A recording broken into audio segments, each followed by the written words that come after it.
All right. Welcome, everyone. My name's Jim Clark. I'm one of the chief architect and co-founder of a company called Atomist. And I want to talk to you today about surprise. So we like surprise. Often we think about it as a good thing. It means that something new is happening. It probably means that we are about to see something that we weren't expecting. But we're all in software. And so often for us, surprise is not necessarily a good thing because we have theories about what our systems should look like. And when we're surprised, it's often a signal that our theories are wrong.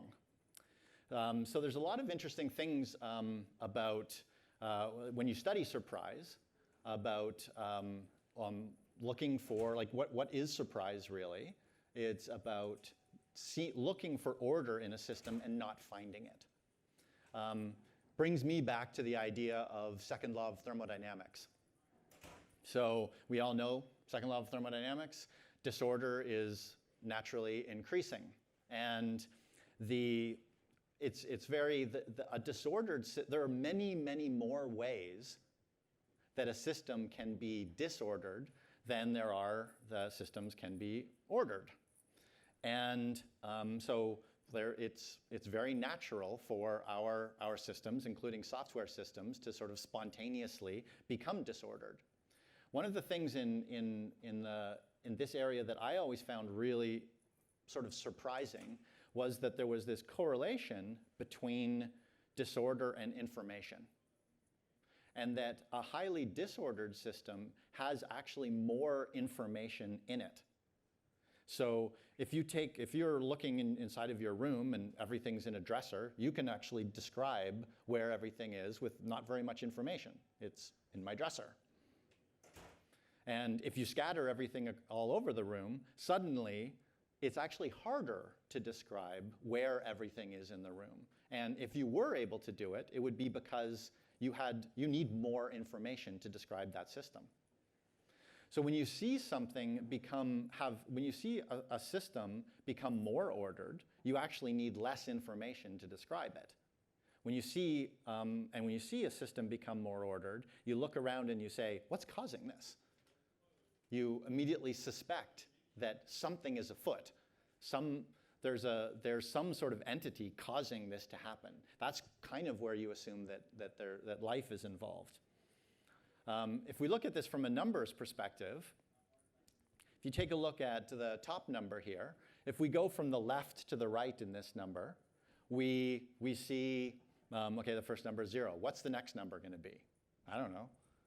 I got a 50-50 guess, 0 or 1. Every time I go to the right, it's a new discovery. So the amount of information in this top number is essentially infinite. Every single time I look to the right, it's a new surprise. I don't know what the answer is. In the second number, if I know where I am and then I look to the right, I actually know. There's some structure to this. This is where structure we start to see the importance of structure in these systems. And in the third number, there's almost no information here. Maybe just like one bit. This system is highly, highly ordered. Now, what we're going to talk a lot about here is what can you do with order? What can you do with systems that have less information and also therefore less surprise? A lot of us I use the form of Maxwell's daemon here in the Unix form, which I was actually surprised when I looked this up, that Maxwell's daemon, the Unix daemons, does actually come from this thought experiment. Probably, maybe some of you are familiar with it. But this is an idea from the late 19th century. And Maxwell, who was formulating thermodynamics laws, thought of this thought experiment where you have two chambers with gas in them. Spontaneously, the gas spreads apart. And why do we not see the gas coalesce in one area? So in this idea, we've got this daemon. And the daemon in lore or what have you is not meant to be good or evil. We often associate it with evil. but in fact, it's just meant to be an automata. It has no feeling, it has no soul. It just does things, it just follows instructions.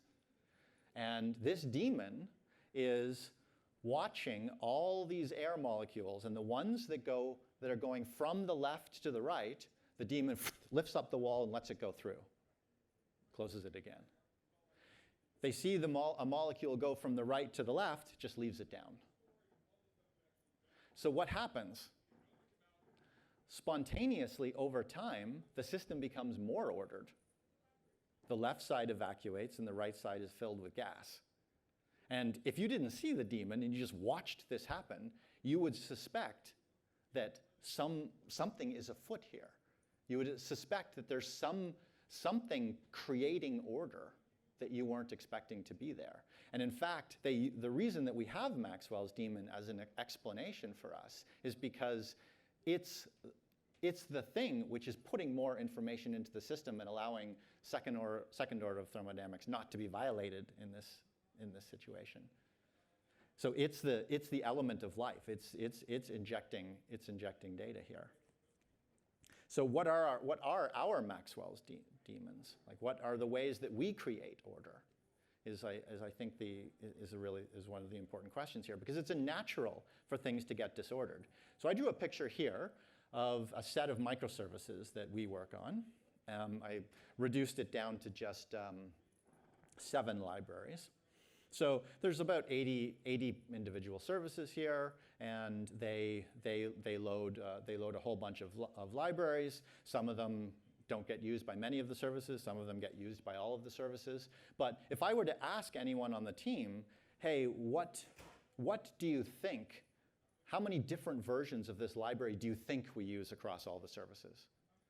They would go, I don't know. Like, how would I know? Like, nobody knows. Why do you care? Like, if someone told you the answer, you'd probably look at it and go, I don't know. I mean, yeah, that's kind of a surprise to me. I thought there would be more. I thought there would be less.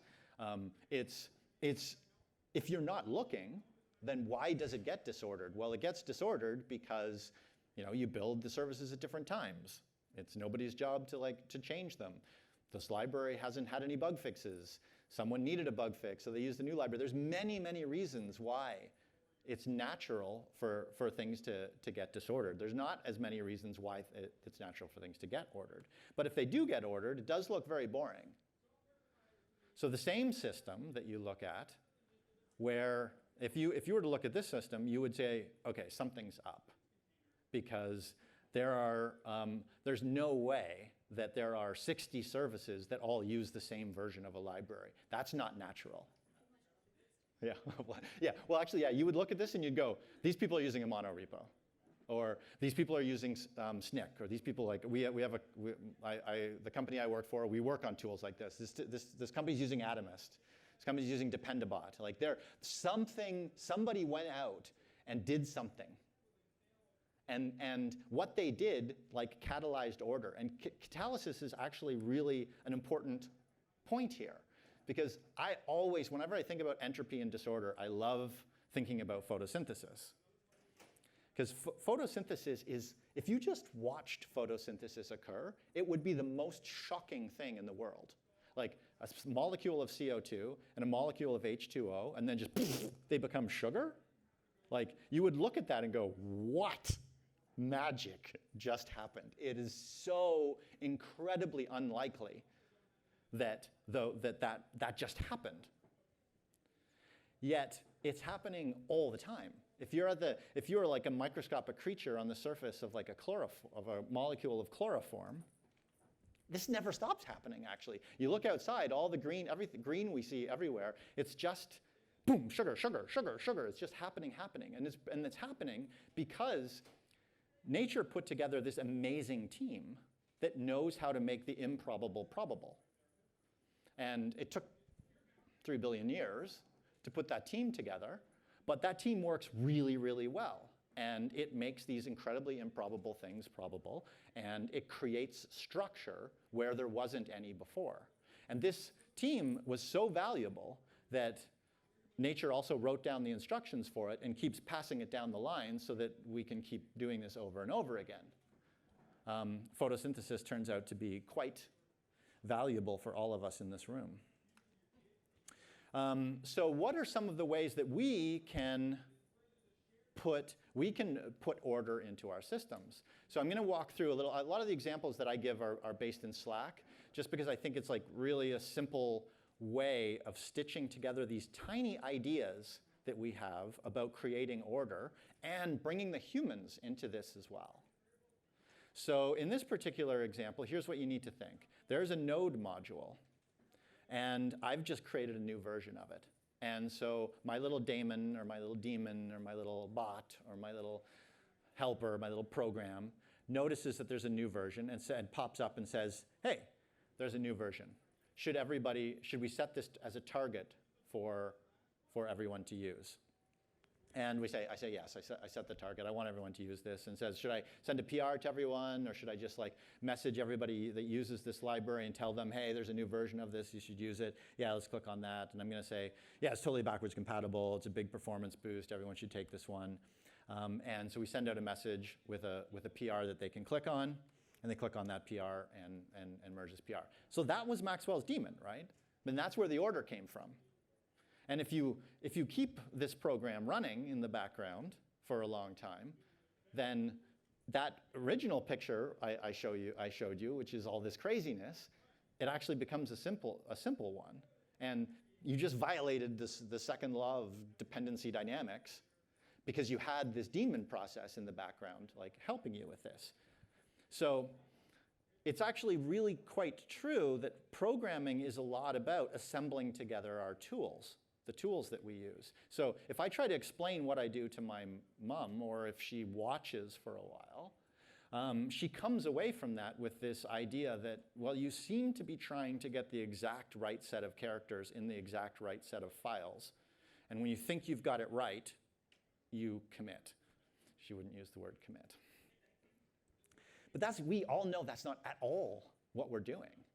Like what we're doing inside of these files is so structured by the information pathways and networks that are already there. What we're actually doing is we're testing our understanding over and over again, making predictions, trying to line up these models. We're on the surface of a chloroplast. Like a lot of our tools are already kind of decided how we're going to work. So we're in those pathways, and most of the stuff that you could write, you don't even see the possibility of that. You're already on a very clear path every time you're making a change to a program. So our tools are leading to increased order for sure. So our dependency updaters tell us what versions of things we're using. They help us to make that set of versions smaller and smaller. You have an Artifactory plugin in all of your projects, and that actually answers the question, where is everything?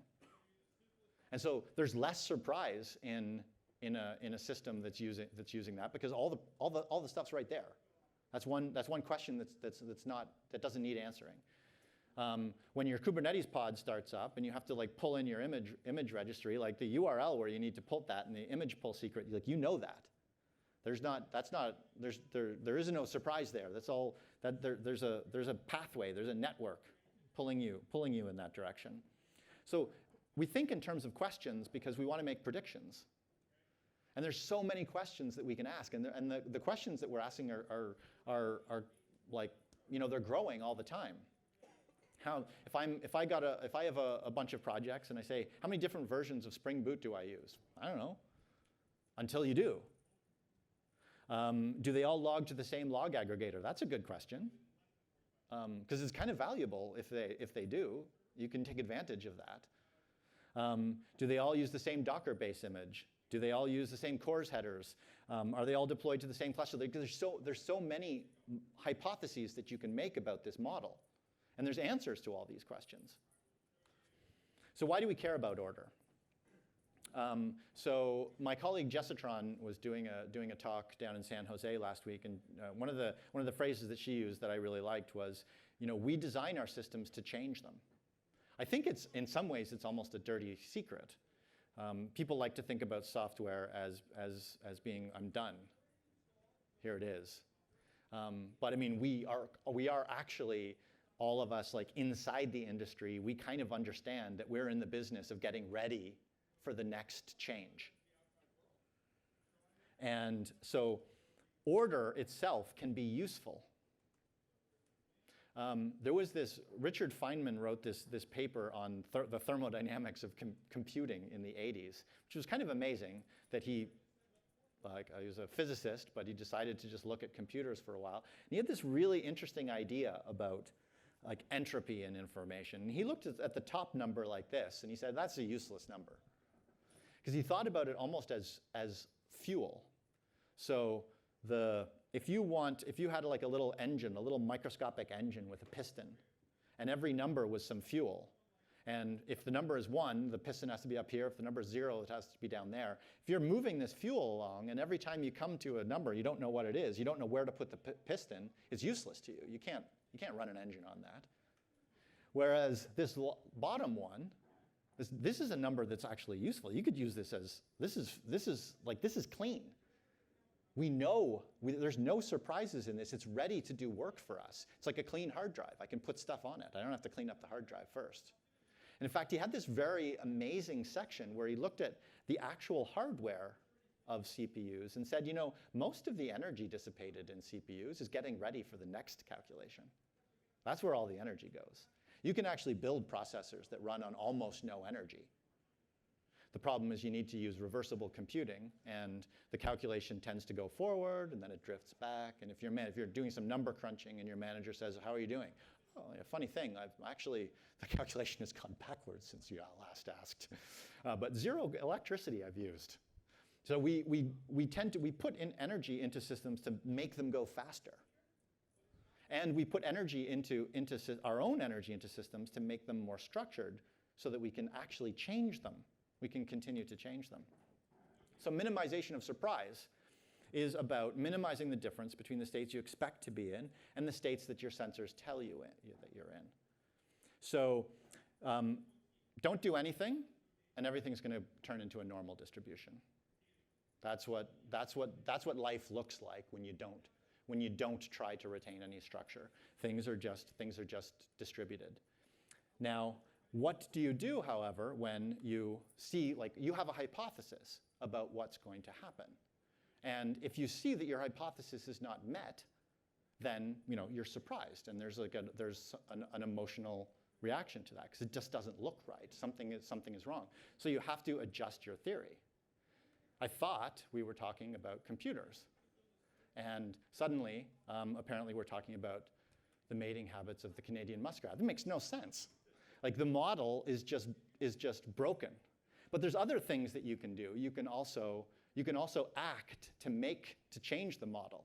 Like, at this point, like, you know that it's possible that the next slide will actually make no sense. So you're in a slightly different state. Anything can happen in this talk, and it is super weird. So predictions are the important thing here. So our log files, do they all have the same appender? All of our Node.js projects, do they have the same Docker files? Our Docker files for Node projects using the same base images. These are all like little micro predictions that we can make, and they're places where the answer can be surprising or the answer can be something you expect. So here's a actual thread that came up like last Thursday, and I thought it was kind of interesting. So our bot like popped up into a channel and said, hey, there's a confusing dependency on master.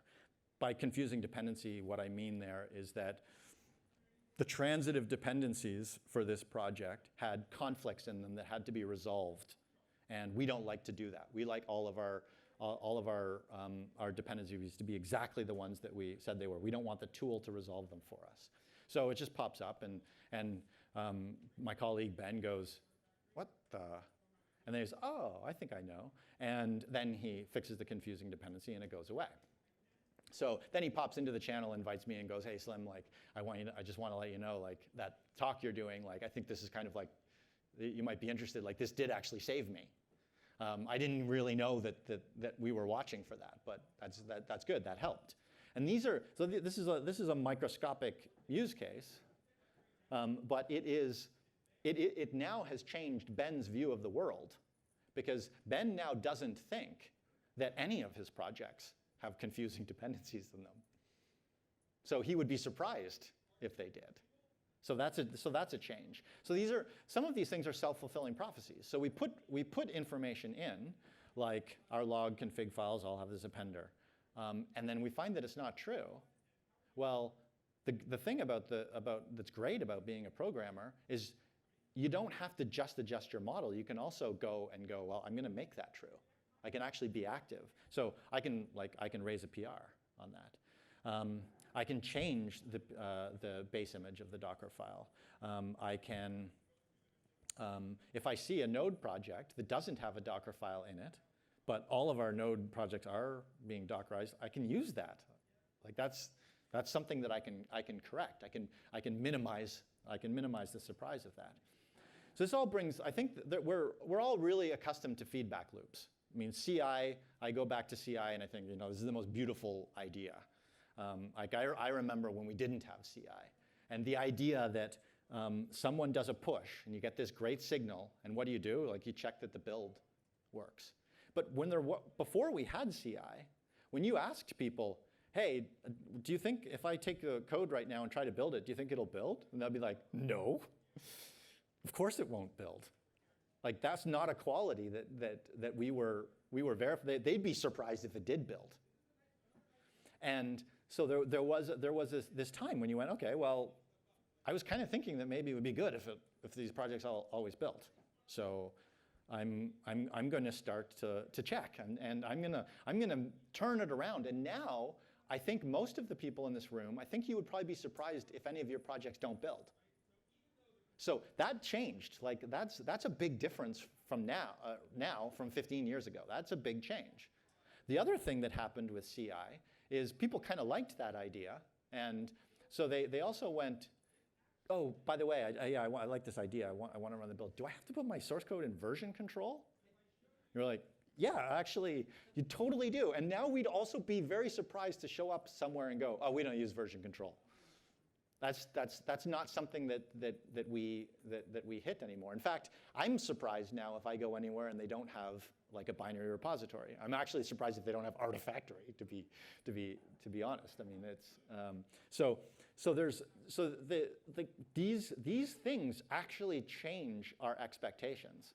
They completely change the premise. So the goals that we pick, like we want to be purposeful when we're delivering software, and there's a lot of different things like that you can use as goals. Like CI was really, really simple, just keep the build running. A lot of people, when they think about CI, they go CI/CD. And I think that they switch into CD a little bit too quickly there, because there's a lot in that CD. And I don't even know if our like basic ideas for CD are even right. So there are a lot of different goals that you could have for your delivery. Like, are you pushing all your I'm just going to randomly choose a couple here. Like, are you pushing all your Docker images to the same place? Are you validating that your Datadog agent is in your container? Are you pushing all of your logs to Humio? Are you like building, like if you see a package.json file, does it always get built? These are like individual goals that define like basically the purpose of your organization, which is to get your software into production so your users can use it. And the behaviors that you see here, they don't have to be nearly as directed as we seem to make them. They're actually quite emergent. And I'll try to explain a little bit more what I mean by that word. But going back to the bot, I just created a new repo. Boom.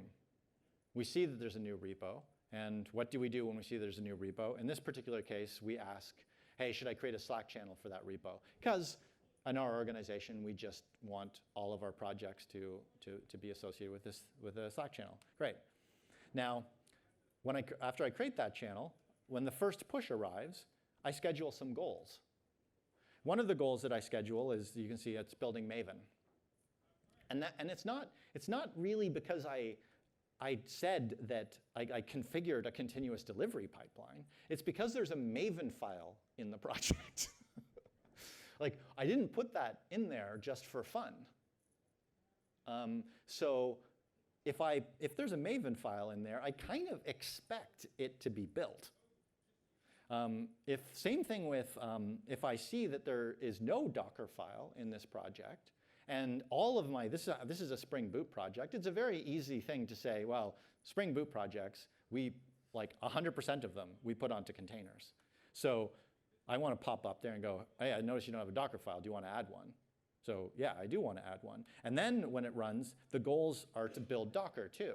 And it's not like I said, oh, by the way, put this Docker file in and like change something somewhere to build the Docker file. I'm not putting Docker files in my project for no reason. I want them to be built, and I want them to go to the Docker registry. It was not a big leap to see that the purposeful intent of having these things is to execute these goals. So there's something self-organizing about that. And it's very similar to actually how a lot of self-organization occurs in nature. Like a really brilliant example of things like of ants doing incredible things are like, say you've got worker ants in the mound, and you've got gathering ants, and the gathering ants all get killed.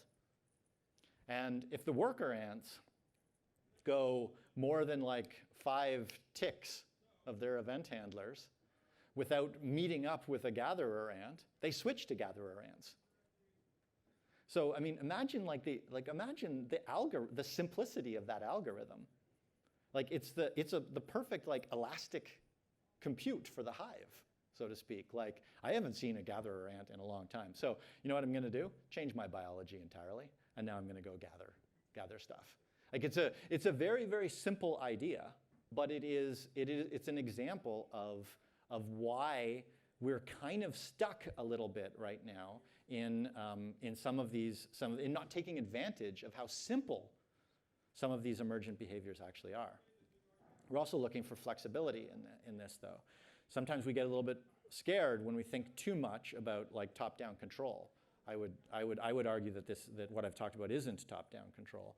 But we must always make sure that we're de-risking exploration, because the only reason to try to get more to try to get more structure and to be able to maintain the parts of our system that need to be stable is so that we can actually try new things. So what is trying things about? Well, let's use the example of, say, you want to add a new code scanner to the mix. So you've got a whole bunch of projects and you want to start like scanning them. You want to start turning on like X-ray, or you want to turn on a new tool. It's a great idea. We should always be turning on new tools. Always be trying new things. There'll be sources of new kinds of surprises. So when you enable that, how long should that take? What we always say when we talk to customers is it's got to take 10 minutes. Like I should be able to just boom, like try something new. If anything, maybe the people who've set up the cluster for this scanner come back and go, no, turn it off, it's too much. And we're like, oh, like you didn't want all the pushes? No, yeah, well, get ready, because what you're asking for here is a lot of work. I can give you all of the pushes. You want pushes? I can give you pushes. Great pushes. And so the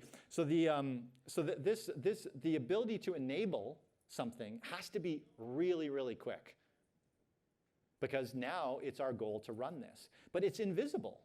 So the project owners don't see this.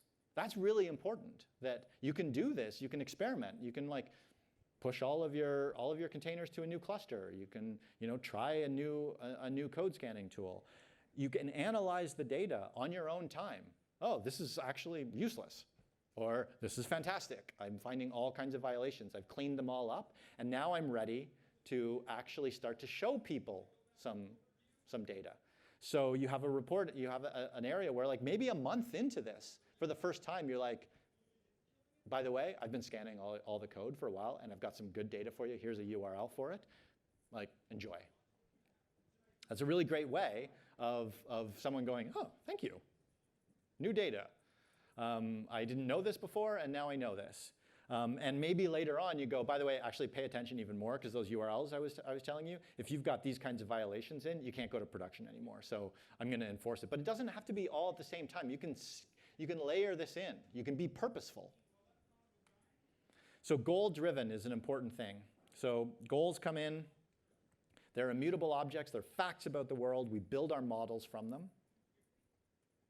And when we detect that our model is different from what we expect, we take action to make the world, to either refine our hypothesis, like actually this isn't a set of libraries that I thought I used, this isn't the Docker base image that I thought I was using, or you change the world.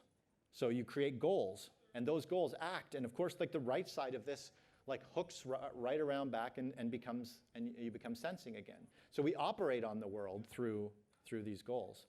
And I think like the principles, the fundamental principles of Unix are really, really important here. So write programs that do one thing, that do them well. Write programs that work well together. And then, I mean, those two are just fundamental, and they haven't changed in 40 years. It's still the way we should be doing things. Write programs that handle text streams. I mean, I would say that that I still believe that we need more of a model to integrate. But I mean, the fundamental principle I still believe, like there's the things that we add to our system to make them more ordered are simple ideas like this. They check, they validate, they help you move to the next stable state. They keep maintenance. They're about establishing the internal states that are useful and maintainable, giving you the basis for you to try new things. So the problem with project pipelines, these things that we sometimes see in the delivery space, are they are not dynamic enough. They often make you edit them for basically no reason whatsoever that I can see. There's too much duplicated structure. It's not necessarily a problem, and there are you can tool around that and fix that. And I mean, there are lots of ideas out there that kind of partially get you through this. They distribute, or actually, I would say they falsely try to concentrate expertise and say that everybody needs to know all of this stuff. And actually, your team is stronger when your expertise is more distributed. So like when I do a push and my service starts up on Kubernetes, I can look at those goals and I go, oh, this deployment spec changed and this service spec changed, and I can look at them and go, I think I just learned something about Kubernetes. Great. But there's an expert in Kubernetes who helped me get to this point. And that expert is something that can be distributed. We know that expertise can be distributed. And too often, you find that the same problem is getting solved over and over again by the same people. And it's really just that we're actually not structuring our delivery in the right way. And so, I mean, there's way more surprise in these things than there needs to be. I think prepaying some of these maintenance costs is another interesting point, but I think that's sort of like a larger topic. So I think we want our organizations to be confident about building new things, trying new services. Like I love that point in an organization when they say, hey, I got a new thing I want to build. Okay, well, just add a new service. Don't worry. And when they do, it not only means that they trust that they can do this and that it's easy, but it also means they trust that they're not taking on the burden for owning something. It means that you've really managed to create an organization that trusts itself, and you're starting to see confidence. People are trying new things. People are building new services, and people trust that as an organization, you've built enough infrastructure that you're able to do this. So we should be raising our expectations, I think, is one of the key points here. We shouldn't be surprised when projects stay up to date with best practices. We should not be surprised when the first push of a project just delivers itself. That's fine. Like that's actually not. We should reset what our expectations are in that sense. And then the things that we'll focus ourselves on in terms of like surprise will be more interesting things. And I think one of the other points here is that we can adapt too. So when you start up a project and something pops back and says, oh, I couldn't build this because you don't have an npm run build target in it. You can go, okay, well, I'll put one in. I don't care. Like, I'm not a stickler for these sorts of things. If someone pops in and says, they're like I think you should use this base image. Oh, yeah, thank you. I didn't know what base image to use. I mean, that's very helpful. So we ourselves are in a position to be able to change too. Like we can actively infer these states, and we find that there are most things that we don't care about, as long as it leaves me with the ability to do the thing that I do care about, where there really is new problems that my organization wants to tackle. That's I think the key is freeing ourselves up. Yeah, I'm actually, this is my last slide. So I'm going to finish with I think we have some time for questions, but I was Googling around on No Surprises, and I found this Radiohead song that I thought was really nice. It's a little bit macabre, but the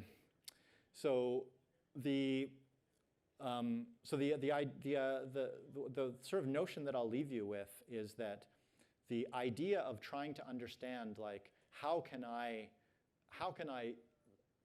use surprise for what I want it to be, the thing where I'm seeing something new, and minimize the surprise in areas where I'm not really that interested in that anymore. And I think it's about making a lot of predictions, having like really purposeful, goal-oriented delivery, and being in the business of, like, updating your model and actively working towards making the model similar. And our tools can really smooth that path for us.